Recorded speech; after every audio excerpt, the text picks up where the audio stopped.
আপনাকে যখন কবরে দিয়ে আসবে, আপনার জন্য খুব একটা মানুষ কাঁদবে না, আপনার আশেপাশে খুব একটা মানুষ কাঁদবে না। যে আপনাকে সবচেয়ে বেশি ভালোবাসতো আপনার বাবা মা, যদি তার আগে আপনি চলে যান, তারা কাঁদবে।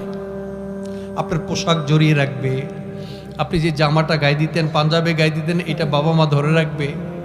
আমার ছেলে সন্তান মারা গিয়েছে, কাঁদবে, অনেকদিন কাঁদবে। আপনার ছেলে সন্তান যারা আছে, আপনার সম্পদ ভাগাভাগিতে লিপ্ত হবে। আপনি এখনো কবরে যান নাই, অথচ সবচেয়ে বড় জরুরি দোয়া হচ্ছে, আশীর্বাদ হচ্ছে, শুভকামনা হচ্ছে, আপনাকে যখন কবরস্থ করা হয়েছে ওইখানে দাঁড়িয়ে আল্লাহর কাছে বারবার তার জন্য দোয়া চাওয়া। পৃথিবীতে যত ভাইবা দিয়েছেন, যত ইন্টারভিউ দিয়েছেন, সবচেয়ে কঠিন ভাইবা হচ্ছে এইটা। তার প্রশ্ন, তার কবরের যে সওয়ালগুলো হবে, যে প্রশ্নগুলো হবে, আল্লাহ তাকে